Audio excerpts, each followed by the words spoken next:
다시 한번 남전도의 귀한 특송에 우리 감사의 박수를 보내도록 하겠습니다.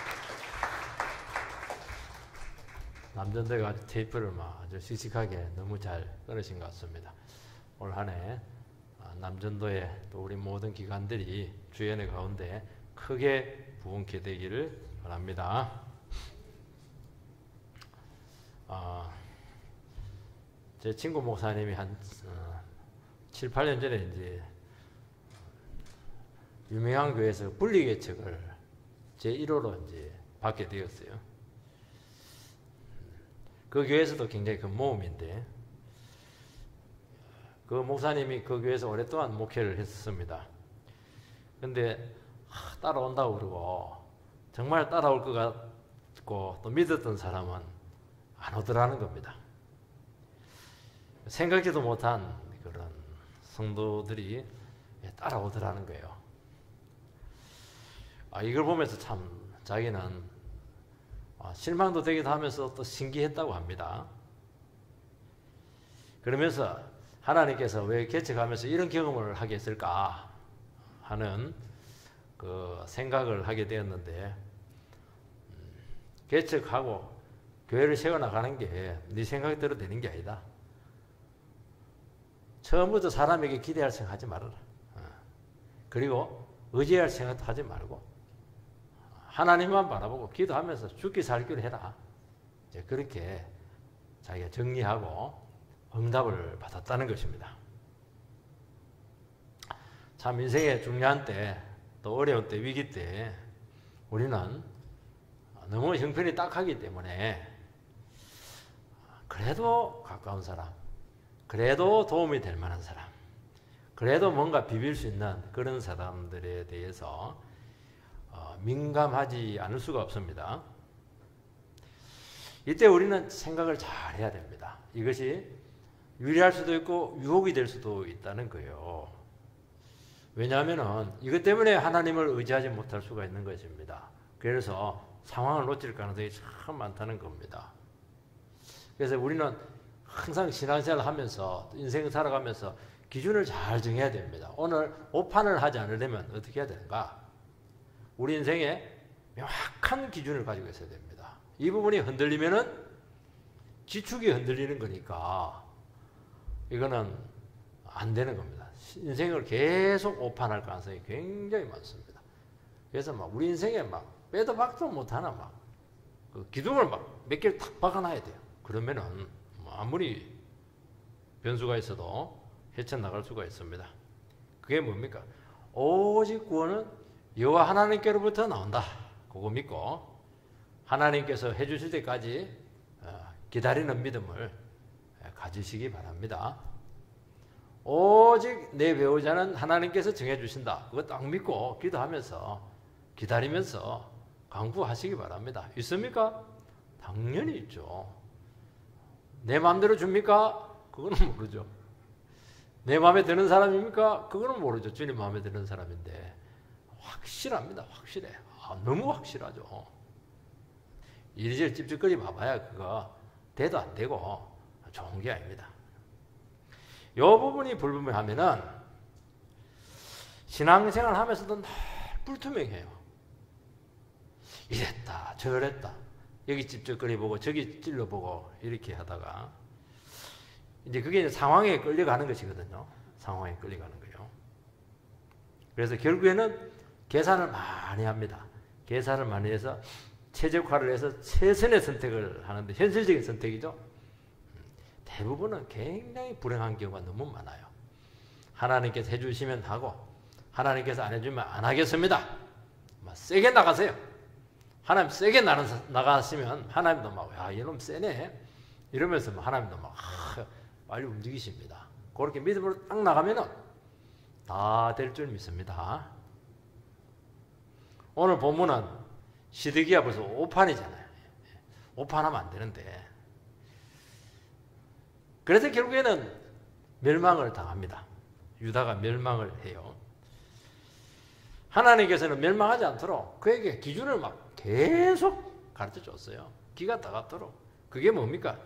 예레미야 선지자를 통해서 너 하나님 말씀 붙들어야 된다. 하나님 말씀이 뭡니까? 하나님 말씀은 바벨론에게 고개를 숙이라는 그거 따라가기 힘들죠. 그리고 강경파 친애국주의자들의 말을 듣지 말라는 거예요. 근데 결국에는 처음에는 바벨론 입장을 택했다가 결국에는 강경파들에게 밀립니다. 그래서 그 말 듣고 싹 다 잃습니다. 이렇게 해서 잃어버리면은 미래가 없어요. 근데 하나님 말씀 의지하다가 또 불행하게 됐을 경우에는 잃어도 미래가 있는데 이런 경우는 미래가 전혀 없어요. 그게 문제입니다. 여러분 하나님 말씀 붙들고 내가 좀 망한 것 같다. 그건 망한 게 아닙니다. 그거는 미래 부흥이 지금 딱 적음되어 있는 거예요. 이거는. 근데 일이 안 하고 이리저리 흔들리다가 딱 망해버리면 거기서 딱 끝이에요. 싹 다 했습니다. 내일을 기약할 수가 없죠. 그래서 우리는 죽이 되든 밥이 되든 하나님 말씀의 기준에 입각해서 하나님께 딱 붙들리시기 바랍니다. 첫 번째는 뭐냐? 말씀이 아닌 상황에 따라서 걸어가다가는 반드시 그릇된 판단을 할 수밖에 없다는 것을 보여주고 있습니다. 시드기야는 유다의 마지막 왕입니다. 근데 시드기야를 누가 세웠냐니까 그 위가 이제 여호야긴인데 조카예요. 조카. 이 친구도 이제 바벨론을 섬기다가 애굽 손잡고 바벨론에서 망합니다. 끌려가요. 그래서 37년 옥살이에요. 그래서 이번에는 그 삼촌 시드기야를 세웠는데 바벨론이 잘합니다. 잘하다가 9년째에 또 배신합니다. 읽지는 않았는데요. 24장 20절 말씀 끝에 보면 시드기야가 바벨론 왕을 배반하니라. 여기서부터 사실은 이제 본문이 시작되는 것입니다. 여러분 배경을 좀 이해를 해야 됩니다. 바벨론이 워낙 강해지니까 유다 주위에 반바벨론 동맹 정선이 이제 구축이 되는데 암몬, 모압, 에돔 이런 나라들인데 아람 이런 나라들인데 유다가 합류해 주기를 원합니다. 요구를 해요. 그때 예레미야 선지자가 있다가 절대로 동맹하지 말라는 거예요.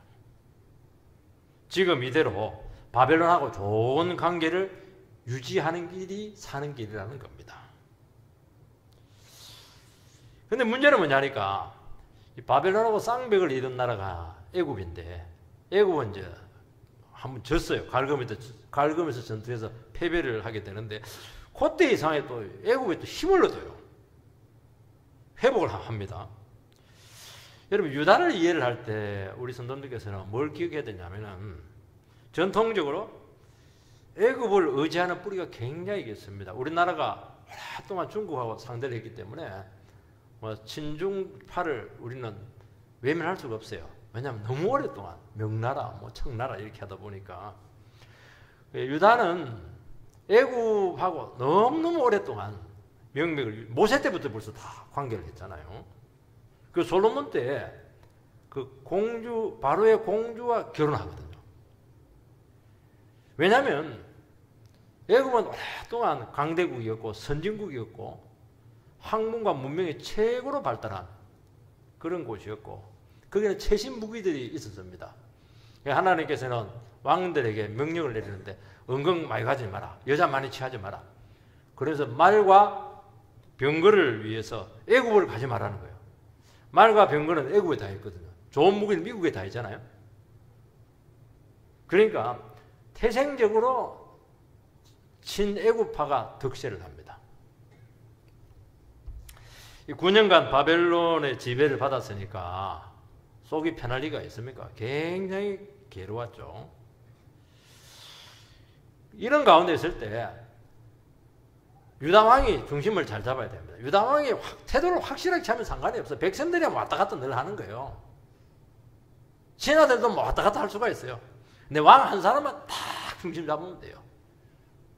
왜냐하면 하나님께서는 유다 왕과 다윗과 약속을 한 게 하나 있습니다. 무슨 약속? 이게 다윗 언약인데 백성들이 아무리 엉망이고 막 딴소리 많이 해도 다윗 자손 왕 네 한 사람만 말씀 탁 붙들면 절대로 흔들리지 않는다. 그리고 반드시 지켜준다. 이게 뭐냐니까 이게 다윗 언약이야. 네가 딴 길 가면 내가 인생 채찍으로 때려서라도 내가 바른 길로 세우겠다. 이제 그게 다윗 언약인데요. 그러니까 이제 유다 왕이 신앙이 없으면 여기서 흔들리는 거예요. 유다 왕이 흔들리면은 나머지는 이제 뭐 볼 거 없어요. 이게 이제 더 어려웠다는 거예요. 바벨론의 지배를 받는 것보다도 왕이 기준을 딱 잡지 못한 게 더 어려웠다는 거예요. 믿음이 없으면 어떻게 되는가? 결국에는 어렵고 상황이 뜻대로 안 되면 현실을 바라봐요. 자기 생각을 의지할 수밖에 없어요. 그래서 시드기야는 이 부분에 있어서 기준이 명확하지 않았습니다.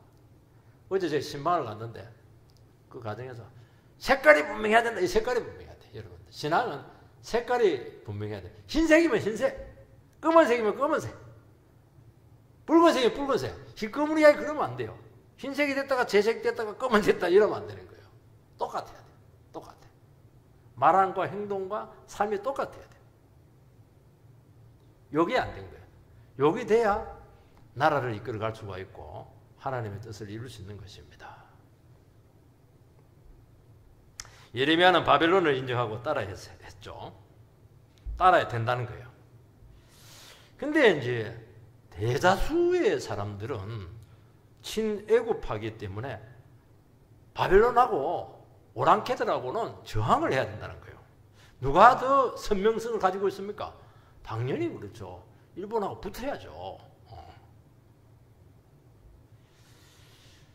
그래서 시드기야는 이 두 주장 사이에서 분명한 태도를 보이지 않다가 분명한 태도를 안 보인다는 게 뭐냐니까 결단을 못 내리고 지지지 시간을 끄는 거예요. 이게 얼마나 유대사를 힘들게 하고 피곤하게 했는지 모릅니다. 여러분 가정을 가장 힘들게 하는 게 누구냐? 가정에 있으면은 문제가 생기면 빨리 결정을 내려야 돼요. 어떻게 해요? 하나님 뜻에 따라서 결정을 내려야 되는 겁니다. 근데 뭐 시댁 눈치 보고 우리 집 눈치 보고 그 남자 왔다 갔다 이래버리면 양쪽이 다 죽어버려요. 그리고 나중에 양쪽에서부터 신뢰를 다 잃어버리는 거예요. 딱 하나님 말씀 눈 딱 감고 결정을 내려버려야 되는 거예요. 이게 되기 위해서는 기준이 명확해야 되는 겁니다. 어떻게? 위기가 올수록 어려움이 올수록 혼돈이 있을수록 거두절미하고 하나님 말씀만 붙든다. 딱 이렇게 나가버리면 끝나는 거예요. 그게 진짜 믿음이 있어야 된다는 겁니다. 자기 목숨 걸어야 되는 거예요. 주의 뜻을 구하고 그 약속을 붙들고 그러면 그때부터는 이제 믿음으로 한번 결정을 딱 내리면은 이제 가요. 그 일이 한번 딱 결단을 내리는 게 얼마나 중요한지 몰라요. 나는 이렇게 삽니다. 나는 이렇게 갑니다. 딱 결단 내리면은 막 난리가 나요. 그래 하지 말라고. 그래도 한번 결정을 딱 내려버리면 가는 거예요. 근데 그게 안 되는 거예요. 결정을 딱 내려버려야 돼요. 그게 안 되면은 상황에 계속 떠밀려 갑니다. 안 되는데 하면서 막 밀려. 그러다가 깨굴창에 팍 빠져서 끝나는 것입니다. 결단이 늦어지는 게 신중한 겁니까? 신중한 거 아니에요. 늦어지면 늦어질수록 더 결단하기 어렵습니다. 부담은 더 생기는 거예요. 그리고 그렇게 하고 나서 결정을 내리면 반드시 망하는 결단을 내립니다. 왜냐하면 밀려버리거든. 안 되는 거예요. 미리 그냥 결정을 내려버려야 돼요. 왜냐하면 상황이라고 하는 것은 변수가 너무 많아요. 상황을 가지고 판단을 내리기로 해서 하면은 하루에도 생각이 몇 번씩 왔다 갔다 하는 거예요. 그리고 일이 너무 많이 진행이 되었다는 거예요. 뒤집을 수가 없어요. 뒤집을 수가 없어요. 그래서 우리는 어떻게 해야 되느냐. 하나님 백성들은 그 촉이 있어야 됩니다. 무슨 촉이? 이거는 굉장히 중요한 문제고 이것을 그냥 그대로 질질 끌었다가는 죽도 밥도 안 된다. 이거는 빨리 해야 된다. 이런 심각성을 빨리 느껴야 돼요. 그러면 결정이 되거든요. 근데 한번 지켜봐 보지 죽이 되든 밥이 되든 뭐지 되겠지 시간 가면. 그러면 죽습니다. 옆에 사람이 죽어나요. 그리고 반드시 오판을 하게 되고 그릇된 판단을 내리게 되는 것입니다. 자기는 최선의 선택을 했다고 그래요. 최선의 판단을 내렸다고 해요. 그러나 그 시간과 상황을 다스리는 하나님의 판단을 앞서게 되는 것입니다. 여러분, 어려울수록 강경파의 소리가 득세를 합니다. 그러니까 뭐 안 되는 거예요. 아니, 좀 잦을 때 못한 사람이 더 센 주장에 어떻게 그것을 감당할 수가 있겠어요? 최선의 판단을 했지만은 그 자기 판단을 믿을 수밖에 없어요. 그게 됩니까? 안 되는 거예요. 그런데 우리가 딱 눈 감고 하나님의 말씀으로 딱 결단하면은 하나님께서 상황을 만들어가요. 어떻게 해요? 믿음대로 만들어갑니다. 믿음대로 될지어다. 말씀대로 될지어다. 전혀 안 될 것 같은데 말씀으로 딱 결정을 내리면은 또 말씀이 완벽하지 않을 수도 있어요. 우리가 명확하지 않기 때문에. 그래서 하나님의 말씀을 기준으로 하고 딱 내려버리면 어떻게 되느냐? 하나님께서 만들어가요. 조금 잘못된 판단되는 수정을 시켜나가요. 계속 이렇게 가면서. 그러면서 문제가 수습이 되고 상황을 이겨내는 것입니다. 이거 굉장히 중요한 겁니다, 여러분. 100% 안 돼요. 근데 반드시 돼요. 상황에 따른 판단을 내리게 되면 100% 될 것 같은데 반드시 안 됩니다. 어떤 걸 선택하겠어요, 여러분들? 너무나 호소리 있고 매력적인 이 민족주의자들의 친애국파의 목소리를 거부하지 못하고 따릅니다. 이게 유다 멸망의 결정적인 원인이었다. 그렇게 분석을 하고 있는 것입니다. 두 번째는 상황에 따른 판단은 결국에는 미련을 떨쳐내지 못한다는 거예요. 이게 문제예요. 우리 미련 다 있거든요. 미련을 딱 없애야 되는데 그래도 시아버지한테는 돈이 있잖아. 유산이 있잖아. 그 미련 떨쳐내지 못하면 질질질질 끌려가다가 버림받습니다. 시아버지한테도 버림받고 다 버림받는 거예요. 다 끊어버리죠. 그러면 다 옵니다. 싹 나와요. 1절 2절 말씀을 보면 시드기야 제9년 열째 달 10일에 바벨론의 왕 느부갓네살이 그의 모든 군대를 거느리고 예루살렘을 치러 올라와서 그 성에 대하여 진을 치고 토성을 쌓으며 그 성이 시드기야 왕 제11년까지 포위되었더라. 유다가 9년째 배신합니다. 그러니까 바벨론 왕이 느부갓네살 왕이 치러 옵니다. 이번에 치러 왔는데 어떻게 치러 왔느냐? 정군을 다 데리고 와요. 모든 군대를 거느리고. 그 강대국은 손만 봐주려면 조금 보내거든요. 모든 군대를 다 내려왔다는 것은 이번에 끝장을 내겠다는 거예요. 도대체 참을 수가 없다는 거예요. 이제는 안 되는. 왜냐하면 워낙 배신을 많이 하니까. 계속 배신을 때리니까 이 사람들은 믿을 수가 없는 거예요. 믿을 수가 없어요. 성주에 토성을 쌓습니다. 워낙 예루살렘 성이 견고하니까 토성을 쌓아서 위에서 이제 공격을 하는 거예요. 1년 반 정도 포위를 하고 모든 보급로를 차단합니다. 끔찍하죠. 유다도 준비를 철저히 합니다. 저항을 합니다. 그리고 유다가 기대했던 게 뭐냐? 애굽이었어요. 애굽이 이제 이상하게 실질을 회복하고 힘을 내고 있는 거예요. 그리고 이미 동맹이 맺어져 있어요. 애굽하고는 이건 뭡니까? 동맹이 맺어져 있는 거예요. 그래서 이번 기회에 바벨론을 완전히 몰아내서 독립을 하자. 이런 기회로 삼으려고 했다는 것입니다. 그러니까 유다가 얼마나 애굽을 눈꼽아 기다렸겠습니까? 정말 절절하게 1년 반 동안 기다렸어요. 애굽이 도우러 왔습니까? 도우러 왔죠. 도우러 왔어요. 도우러 왔는데 바벨론의 정예병 전군이 와서 딱 토성을 쌓고 있으니까 판단이 내려지지 않으면 안 된다는 거예요. 안 된다는 거예요.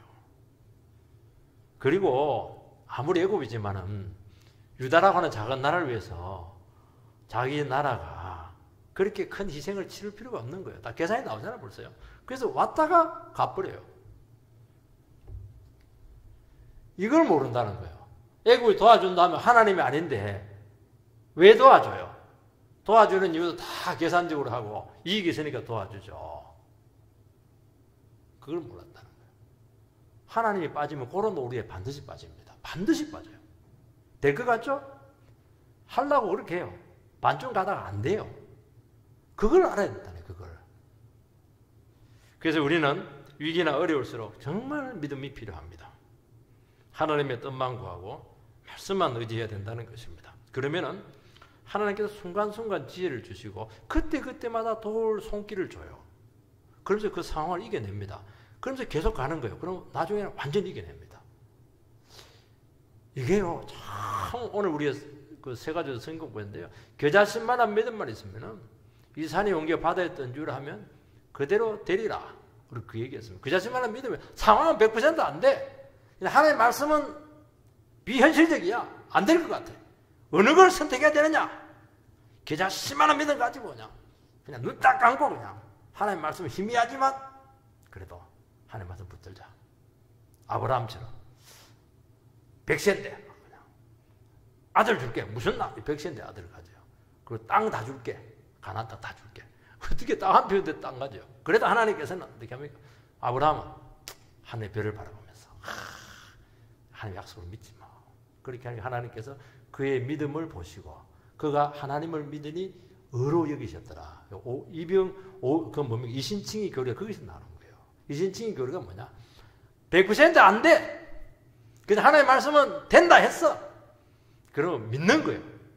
그럼 의로 여기신다. 그게 바르다는 거예요. 바른 판단을 내렸다는 거예요. 하나님 그거 받으셨다는 거예요. 의라는 건 받으셨다는 거거든요. 그래서 상황이 말씀과 다르게 진행되면은 믿음이 필요합니다. 왜냐하면 포기할 수 있고 타협의 유혹이 너무 많은 거예요. 이거와 잘 싸워야 되는 거예요. 하나님 믿습니다. 그게 믿는 게 아니냐. 정말 희미해요. 지금 막 말씀 붙을 수가 없어요. 그냥 이거 완전히 망하는 거고 죽는 거예요. 그래도 막 싸우자. 내 속에 막 불신앙도 올라오고 막 현실의 그 거대함도 막 나타나고 여기서 막 그냥 안팎으로 그냥 힘들어요. 그래도 자신만한 희미한 하나님의 말씀을 붙잡자. 그럼 고개 뒤집어냅니다. 야, 기도해라. 기도하면 받은 줄로 믿어라. 기도했는데 아무것도 없어요 지금. 변화도 없어요. 뭐 가슴에 뜨거워진 것도 없어요. 그 기도했으니까 믿으라는 거예요. 기도하고 믿고 갚으래요. 됩니까? 되죠. 안 가잖아요. 기도도 안 하잖아요.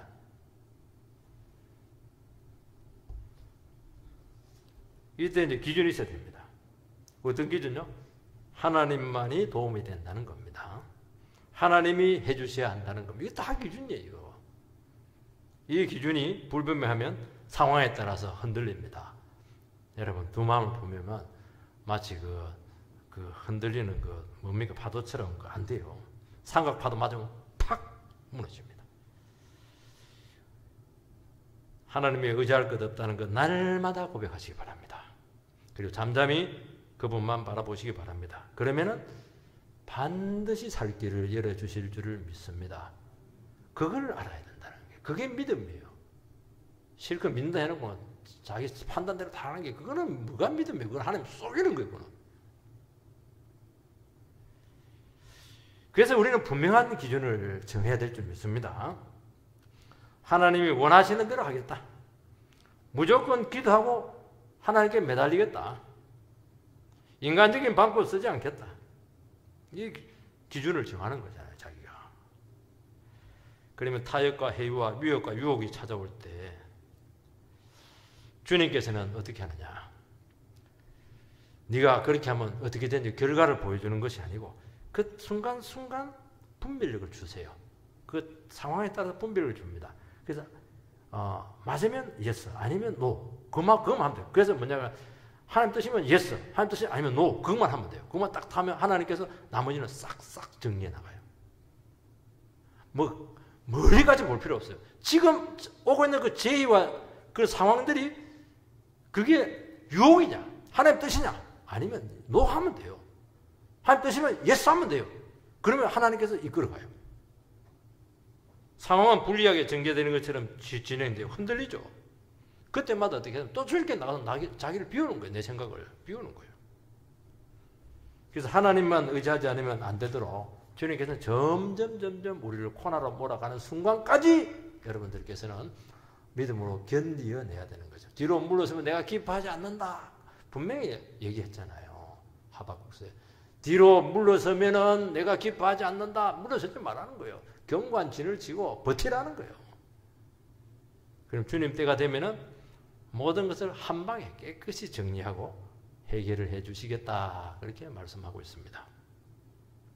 이때 우리는 상황을 보거나 사람 의지하지 않아야 됩니다. 그것을 붙드는 순간 거기서 바로 끝이에요. 바로 끝입니다. 신기하죠. 저는 그거 철두점 인간적인 방법을 썼다. 쓴 것마다 불행으로 나타나요. 신기하더라고요. 신기한 게 아니고 안 좋은 것이죠. 그거. 불확실한 단기적인 처방이 승리를 가져오는 것처럼 보이는 겁니다. 아주 매력적이에요. 그러나 장기적으로 보면 확실한 패배입니다. 속이 막 탁 타들어가요. 그래도 하나님 외에는 다른 대안이 없습니다. 정하세요. 그러면 돼요. 뭐 하나님 붙잡았는데 망했다 그러면 하나님 앞에 가서 따지세요. 천국 아니 하나님 내가 의지하고 막 기다렸는데 뭐 망해가고 비뜨게 되고 오면 어떻게 해요? 하나님 맞아요. 그렇게 하세요. 그런 일 없어요. 하나님 외에 다른 것 기대하면은 될 것 같아요. 될 것 같은데 되기 일보 직전에 안 됩니다. 9분 응선에서 8분 응선에서 다 미끄러져요. 그래서 싹 다 잃어버립니다. 그러니까 막 처음부터 안 될 것 같으면 괜찮은데 막 애써가지고 올라갔는데 거기서 싹 미끄러져 버리니까 막 속은 속대로 타고 잃을 건 잃어버리고 막 다 안 되고 망해버리니까 얼마나 비참해요. 여러분 가장 믿을 수 없는 것이 인간의 마음입니다. 마음을 얻을 생각하지 마세요. 마음은 얼마든지 바뀝니다. 그가 사람 마음을 어떻게 붙잡아요? 절대로 못 붙잡아요. 그러나 주님 바라고 하면 사람 마음도 싹 모아줘요. 그리고 도울 자를 보내주시고 때가 되면 전부 다 수습해 줄 줄 믿습니다. 그 믿음 반드시 가지게 되기를 축복합니다. 끝까지 항전하다가 세 번째는 싹 다 잃어버렸어요. 3절 그의 넷째 달 9일에 성중에 기근이 심하여 그 땅 백성의 양식이 떨어졌더라. 1년 반 항전인데 정말 눈물겨웠는데 결과는 너무나 끔찍하고 비참했습니다. 하나님 백성이 이렇게 눈물겹게 싸웠으면 결과가 좋아야 되는데 그리고 애국은 끝내 오지 않았습니다. 하나님도 끝내 도와주지 않았습니다.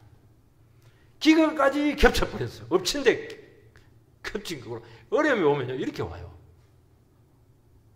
아니 그것도 힘든데 거기서 하나 막 더 덮쳐버리는 거예요. 기근이 왔다는 것은 하나님의 징계 심판이거든요. 4절 6절 그 성벽이 파괴되며 모든 군사가 밤중에 두 성벽 사이 왕의 동산 견문 길로 도망하여 갈대아인들이 그 성읍을 에워쌌으므로 그가 아라바 길로 가더니 갈대아 군대가 그 왕을 뒤쫓아가서 여리고 평지에서 그를 따라잡으며 왕의 모든 군대가 그를 떠나 흩어진지라. 그들이 왕을 사로잡아 그를 림나에 있는 바벨론 왕에게로 끌고 가며 그들이 그를 신문하니라. 백성들이 너무 배가 고파가지고 토성을 쌓아가지고 막 성벽을 기어오르는데 이걸 어떻게 칼을 쓸 수가 없어요. 너무 메가리가 없어가지고. 그래서 결국에는 왕이 도망을 치는데 그 포위망을 뚫어낼 수가 없어요. 그래서 체포가 돼가지고 바빌론 왕에게 압송을 당합니다. 그 앞에서 두 아들 바로 죽여버려요. 앞으로 세울 왕이 없어요. 끝이에요. 그리고 시드기의 두 눈을 뽑아버립니다. 그리고 노사슬로 결박해서 끌고 갑니다. 아니 눈 뽑힌 사람이 도망을 어떻게 가요? 근데 노사슬은 절대로 안 끊기거든요. 노사슬로 묶어가지고 가요. 이거는 조금 애누리도 없다는 거예요. 긍휼에 애누리도 없다는 거예요.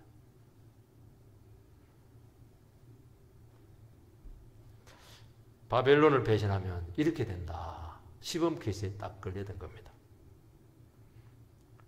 시드기야는 참 노력은 많이 하고 고개를 막 이게 줄타기입니다. 하나님에서 줄타기 자꾸 하면 안 돼요.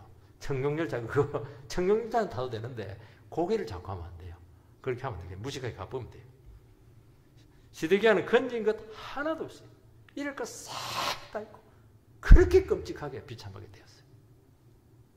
나라 망하고 신하도 잃어버리고 군사도 잃어버리고 애국에게도 차이고 자식도 다 잃어버리고 싹 눈 다 뽑히고 그렇게 몸뚱이만 하나 딱 남았습니다. 이런 하나님 말씀에 마음을 정하지 않고 시류에 따르고 하나님 외에 다른 대안을 의지하면은 그게 심판입니다.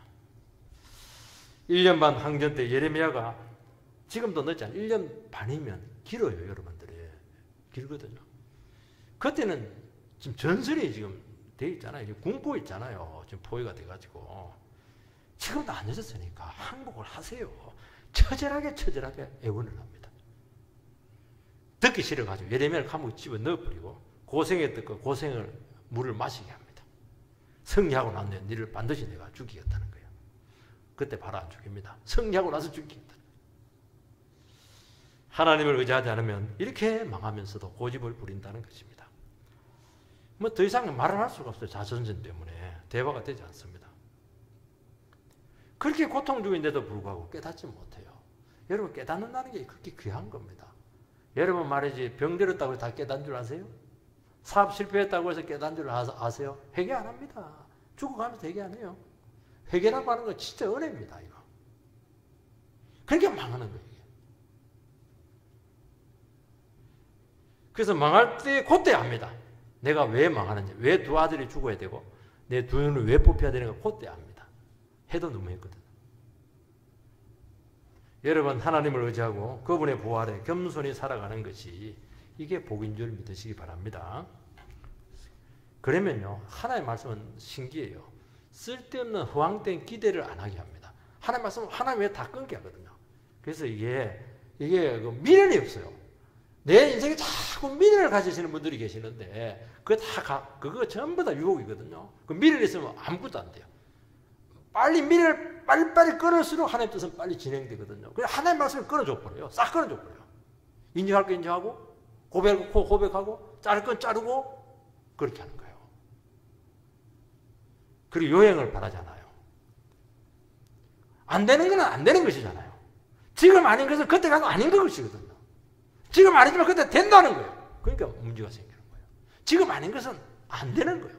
지금 아닌 게 다음에 됐다고 하는 그 사람이 하나님께서 만졌기 때문에 되는 것이지 그 사람이 되게 한 것은 아니거든요. 그걸 믿으라는 거예요. 내가 잘라버리면 하나님이 되게 해요. 그 사람 되게 할 수도 있는 거예요. 손해는 하나도 안 보고 자존심 지킬 거 다 지키고 원하는 결과를 얻으려고 하니까 계산이 너무 많잖아요. 그러니까 오판이에요. 이때는 하나만 생각하면 됩니다. 목숨만 건질 생각하면 돼요. 그러면 목숨만 건져줍니까? 아니잖아요. 하나님의 말씀은 절망적인 위기에서도 사는 길을 보여줍니다. 믿음 있고 겸손하면 구원을 체험합니다. 바벨론에 고개 숙이고 항복하라는 것은 비굴해지라는 게 아니거든요. 거기서 끝이 아니라는 거예요. 다음 기회를 노리자는 거예요. 다음 기회를 주겠다는 거예요. 그것은 한번 고개 숙이면 기회가 오거든요. 끝까지 항전하다가 망하고 해체돼서 지구에서 사라져버렸어요. 그것하고 말씀 의지하고 고개 숙이고 항복하면 긍휼 있고 다음 기회를 노리는 거 어떤 걸 선택하겠어요? 적어도 죽이지는 않을 것이고 두 눈은 뽑을 필요 없잖아요. 자식 두 명이 한 명을 살려놓을 수 있는 거거든요. 재산이나 가정을 지킬 수가 있는 겁니다. 그리고 때가 되면은 얼마든지 재기할 수가 있습니다. 하나님, 우리는 위기 때 말씀 붙들고 무한히 낮추어야 살 수 있습니다. 자기를 높이고 교만하고 자존심, 고집 피우면은 문제는 뭐냐니까 시야가 좁아져요. 이게 이상하게 시야가 딱 좁아져요. 너무 자기 중심적이면 그거 자기가 보는 것밖에 못 봐요. 사실은 문제는 내가 못 보는 데서 다 이루어지거든요. 그걸 봐야 되는 거예요. 그래서 악수를 뜬다는 것입니다. 하나님 말씀 의지하고 낮추면은 하나님께서 보여줘요. 눈을 열어줘요. 그래서 하나님의 뜻이 보이고 그분의 일하심이 느껴집니다. 망하는 그곳이었는데 거기에 구원의 길이 있는 거예요. 그래서 엉뚱한 기대감이나 허황된 자기 판단이 얼마나 위험한지 깨닫습니다. 그리고 나를 다 내려놓고 하나님 처분에 맡기는 것입니다. 시드기야는 기대해서는 안 되는 것인데, 기다려서도 안 되는데, 구원자가 될 수 없는 것에 끝까지 미련을 가졌다는 것입니다. 여러분, 신앙이라고 하는 건 뭐냐? 신앙은 내가 그렇게 매달리고 기대했던 그 모든 것이 깨어지는 것이에요. 그게 깨어져야 그래 내가 세워지는 거예요. 저 사람은 나에게 확실한 사람이야. 한 분 아니라는 걸 알아야 돼요. 그도 인간이고 나도 인간이라는 거예요. 이렇게 됐으면 좋겠다. 이 사람이 도와줬으면 좋겠다. 나의 미래가 이렇게 멋지게 펼쳐졌으면 좋겠다. 다 좋겠다지 뭐. 그건 개연성이냐. 브라보벌럼. 기대감을 다 가지고 있거든요. 그걸 철저히 깨셔야 됩니다. 여러분들. 결혼할 때 저 사람 됐으면 좋겠다. 대개는 이제 하나님께 기대를 깰 때가 참 많아요. 왜냐하면 환상이고 욕심일 경우가 많거든요. 그게 딱 깨질 때부터 눈이 열려요. 눈이 열면서 제대로 봐요. 하나님께서 기뻐하시는 배필을 볼 수 있는 그 기준이 딱 생기는 겁니다. 자기가 이 기대와 환상이 깨어져야, 자기 중심적인 시야가 깨어져야 하나님의 눈이 열려요. 그때부터는 이제 제대로 봐요. 제대로 봐야 제대로 결정을 내리는 것이거든요. 그래서 하나님께서는 우리 기대대로 절대로 허락하지 않습니다. 목숨 걸고 인생 걸고 매달렸는데 그게 아닙니다. 그때 믿음을 버리려고 하는데 아니에요, 여러분들. 그거 몇 번 겪다 보면 이제 알아요. 아, 내 뜻대로 되는 거 하나도 없구나. 아, 모든 건 오야지 뜻대로, 우리 아버지 뜻대로 되는구나. 그래서 이제 다 맡깁니다. 고민도 안 해요. 하나님은 우리의 답이시고 진정한 구원자가 되신 줄 믿습니다. 주님께 모든 상황 맡기게 되는 것입니다. 삶도 자기 자신도 맡기면 그때부터 무슨 일이 생기냐. 하루하루가 참 귀해요. 매 순간순간이 참 소중해요. 그 나에 있는 가까운데 지금 주어진 것들이 얼마나 귀한지. 내 새끼가 그렇게 귀하고 내 배우자가 그렇게 귀하고 내가 지금 하고 있는 이 작은 일이 너무너무 귀한 거예요. 허황된 게 허욕이 빠져버리니까. 그리고 나에게 주어진 오늘 하루의 싸움만도 너무 벅차다는 거예요. 내가 기도해야죠. 결정 내려야죠. 도와줘야죠. 예배 드려야죠. 이것만도 힘든 거예요, 이게. 그러면서 하루하루 믿음으로 살아가니까 미래가 내일이 열리는 거예요. 그래서 주님과 동행하며 새롭게 임할 때 우리에게 미래가 열릴 줄 믿습니다. 그러면서 주님께 답이 다른 것을 알고 오늘 하루를 주님 앞에 의지하시기 바랍니다. 그러면요, 거기서 풍성한 삶, 그게 영생이잖아요. 영생은 뭐냐? 하나님께서 보내신 일을 믿는 것이 영생이고, 이게 하나님의 일, 하나님의 일은 선교, 봉사가 아니에요. 매 순간 주님께 맡기면서 살아갈 때, 예수가 답이라는 것을 믿고 살아갈 때 우리의 삶을 만들어 가신다는 거예요. 거기서 길이 있을 줄 믿습니다. 선한 길이 있을 줄 믿습니다. 그런 은혜 가운데 서게 되기를 주의 이름으로 축원드립니다.